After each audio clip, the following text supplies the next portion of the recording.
ነገሮች ሁሉ ከቁጥጥሬ በላይ እየሆኑ ነው። እባክህን አግዘኝ። ኧረ ላግዝሽ? አዎ አግዘኝ። ሄለን ሁሉም ነገር አብቅቷል። እሺ በጣም ነው የምጠላሽ። በህይወቴ እንዳንተ የምጠላው ሰው የለም። ቶሎ በይ፣ ሰዓትሽ እያለቀ ነው።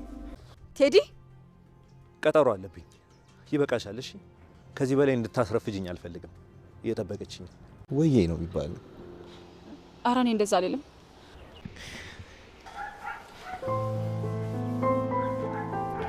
እንደዚህ ካልሆነ መቼም አንቀራረብም ብዬ ነው ያቀፍኩሽ።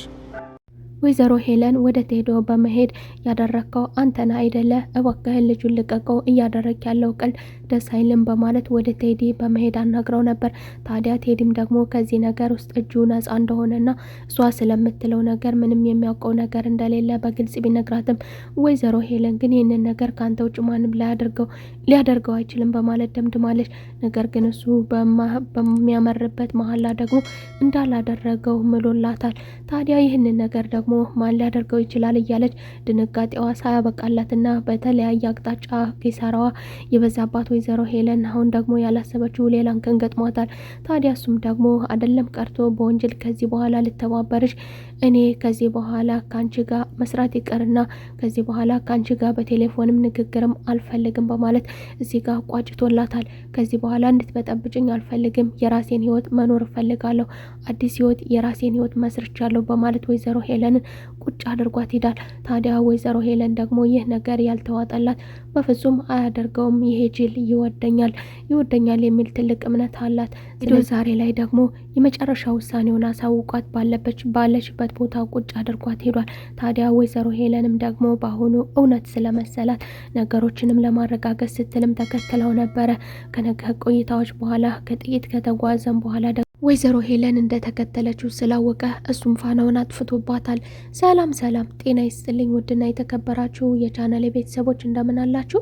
ሁላችሁም በያላችሁበት የዓለም ዳርቻ ሰላማችሁ ብዚት ይበልን እያልኩኝ ቀጣይ ክፍል እንግዳ ድራማን ይዤላችሁ መጥቻለሁ።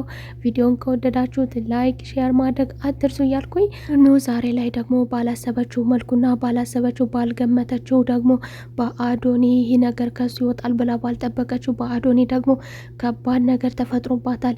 ዛሬ ላይ ቤሉልን በህይወትና በሞት መካከል አድርጎ ስለዚህ ከዚህ በኋላ የኔነሽ ፊቱን አታዩም በማለት በማስገደድ እንድታገባው በማድረግ ታዲያ እሱ ደግሞ የእሷን ቃል ከተቀበለ በኋላ ደግሞ ቤሉልን አሰናብቶታል። ቤሉልን በሰላም ወደ ቤቱ እንዲመጣ አድርጓል። እንግዲህ ኑኑ ደግሞ ባልገመተችውና ባልተጠበቀ መልኩ ፍቅሯን በዚህ መልኩ እንድታጣ ሆናለች። ታዲያ መሲ ደግሞ በሌላ በኩል ደግሞ ከወይዘሮ ሄለን ጋር ግብ የፈጠረችው መሲ ደግሞ ዛሬ ላይ ደግሞ የወይዘሮ ሄለንን ፍቅረኛ የነበረውን ሰውዬ ደግሞ ዛሬ ላይ የግሉ አድርጋለች። ይህንን ነገር የምታውቅ ቢሆንም ነገር ግን ያለፈ ነገር ያለፈ ነው። ከዚህ በኋላ ከተጸጸትክና ካቆምክ ምናልባትም ደግሞ እሱም ለሚያቀርብላት ጥያቄ ውሸታም ባትሆን እንዲሁ ጨካኝ ባትሆን ደግሞ ሳትጠይቀኝ እኔ ራሴ ቀበልህ ነበር፣ ነገር ግን ጨካኝ ነህ በማለት ግራ ብትጋባም ነገር ግን አሁን ላይ ደግሞ ከቴዶ ጋር መገናኘት ለሷ ሰላም እንደሚሰጣት በመናገርም እንዲሁ ደግሞ እሱ በሚጠራት ጊዜና በሚደውልላት ጊዜ በቀጠራት ቦታ ቀጥታ ትሄዳለች። በሌላ በኩል ደግሞ ያላሰበችው አዲስ ዱብዳ ገጥሟታል። ታዲያ የጆ ደግሞ አጥብቆ ስለ ኑኑ መጠየቅ ለሷም ደግሞ አስደንጋጭና አዲስ ነገር ሆኖባታል። ስለ ኑኑ ሲጠይቅም ደግሞ እሷ የቤታቸው ሰራተኛ እንደሆነችና እንዲሁም ደግሞ አስከፊ ስም መጥፎ ስም እንዲሁም ሌባ እንደሆነችም ትናገራለች። ታዲያ ይህን ነገር ደግሞ ያልተቀበላት ጆ ደግሞ እሷ የምታደርገውን ነገር አንቺ ምን እያደረግሽ ነው? አንቺ እየሰረቅሽ ለእኔ የምታደርጊው ነገርስ ይታይሻል ወይ? በማለት እንግዲህ ጓደኝነቱንና ውዴታውን ያለውን ውዴታ ለኑኑ አሳውቋታል። ታዲያ የወይዘሮ ሄለን ልጅ ደግሞ በዚህ በኩል ያላሰበችው ደግሞ አዲስ ዱብዳ ገጥሟታል።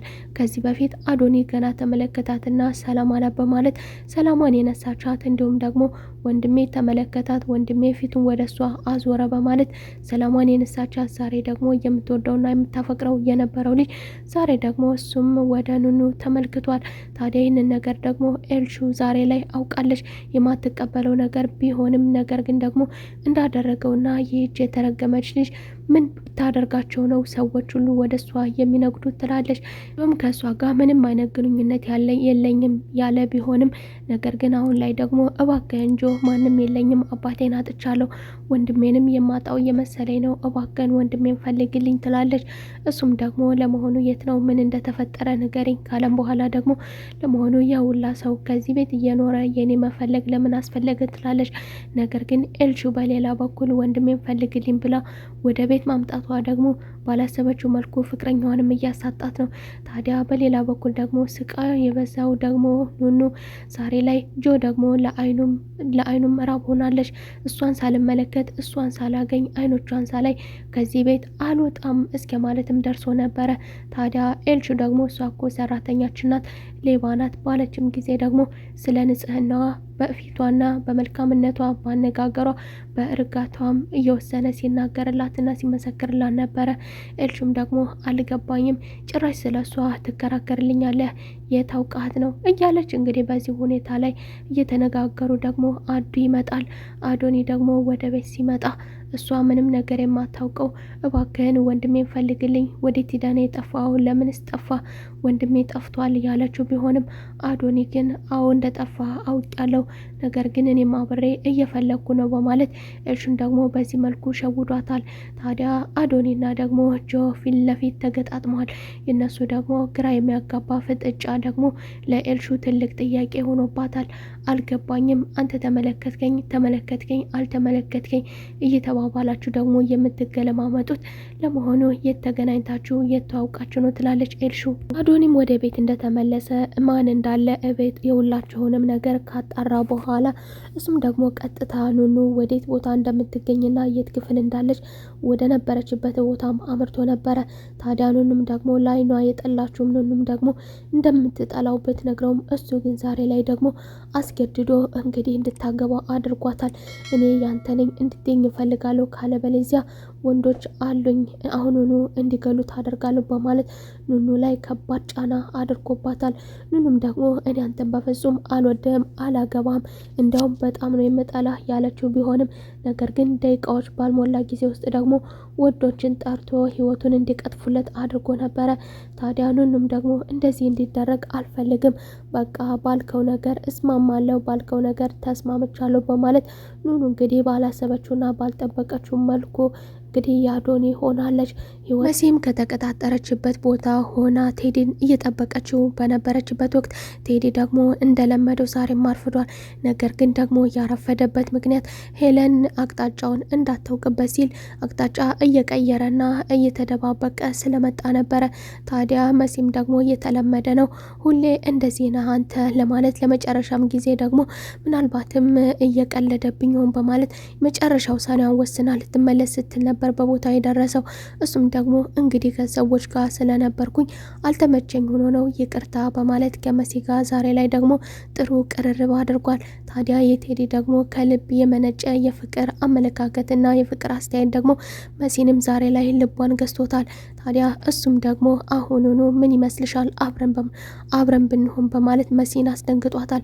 መሲም ግን ነገሩን የፈራችውና የከበዳት ቢሆንም ስለ ማንነቱ ማወቋ በተለይም ደግሞ ያስደነገጣትና ለህይወቷ ያሰጋት ቢሆንም ነገር ግን ደግሞ ይህን ነገር ብታቆም ደስ ይለኝ ነበር እያለች ከነ ማንነቱ ዛሬ ላይ ደግሞ ቴዲን ተቀብለዋለች።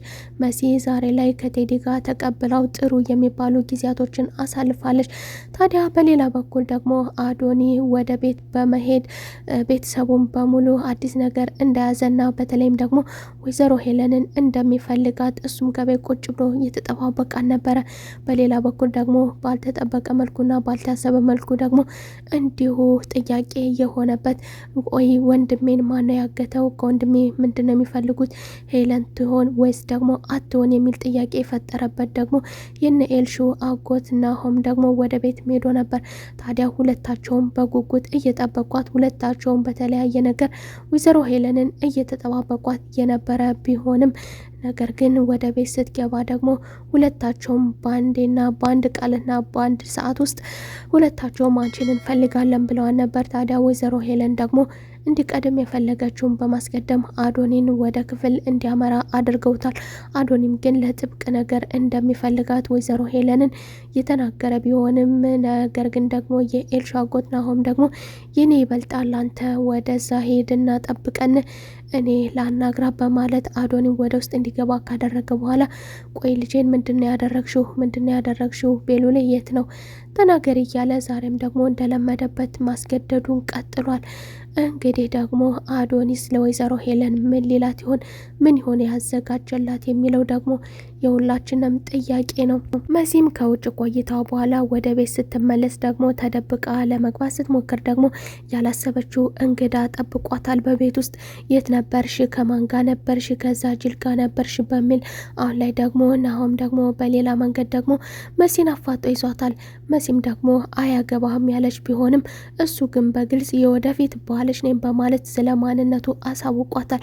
መሲም የት እንደነበርኩኝ ስለ እኔ ምንም አያገባህም ያለች ቢሆንም ነገር ግን እሱ የትም ልትሄድ እንደማትችልና ከዛ ሰው ጋር ልትሆን እንደምትችል እየገመተም አፋጦ ይዟታልም። ከዛ ሰው ጋር ሁለተኛ እንዳላገኝሽም እያለ እንግዲህ እሱ የኔ ብቻ ነሽ እያለ ደግሞ መሲ ማስፈራራቱን ቀጥሏል።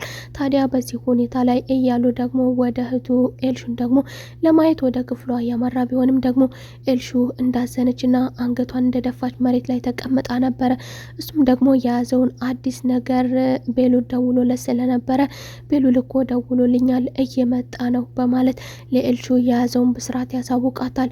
ኤልሹም ደግሞ አልገባኝም፣ እውነት ነው ወይ ይህን ነገር ልመን እያለች ወንድሟ የሞተባት የመሰላት ኤልሹ ደግሞ ዛሬ ላይ በደስታ አጎቷን እቅፍ አድርገው በዚህ መካከል እያሉ ደግሞ አሁንም በድጋሜ ቤሉል በመደወል አጎቴ ወደ ውጭ እንድጠብቀኝ ወጥተህ እንድጠብቀኝ እፈልጋለሁ፣ ወደ ቤት ከመግባቴ በፊት ቅድሚያ አንተን ላገኘ እፈልጋለሁ በማለት ሁላቸውም እየጠበቁት የነበረ ቢሆንም ቅድሚያ ግን አጎትን ማግኘት እንዳለበት በመናገር ስልኩን ዘግቷል። ታዲያ ኤልሹም ደግሞ አብረን እንጠብቀው ብትለውም እሱ ግን ቅድሚያ እኔ ከውጭ ወጥቼ እሱን ማግኘትና ማናገር ይኖርብኛል እያለ በመንገዱም ላይ እያመራ እንግዲህ በድጋሜ ደግሞ ወደ መሲ ክፍልም እያመራ ነበረ። ጃኩ እያለው ወይስ ደግሞ መዘግየት ይኖርብኝ ይሆን እያለ እያመናታ መሀል መንገድ ላይ ሆኖ እንግዲህ ለመሲ ያለውንም ፍቅር እየገለጸ መሲ ደግሞ ከዛ ሰው ጋር መገናኘቷ ለሱ ሌላ ከባድ ፈተና እንደሆነችበትም እየተናገረ ነበር። እንግዲህ የዛሬው ክፍል ይህንን ይመስል ነበረ። ቤሉል ተለቋል። እንዲሁም ደግሞ መሲ ደግሞ አጣብቂኝ ውስጥ ገብታለች።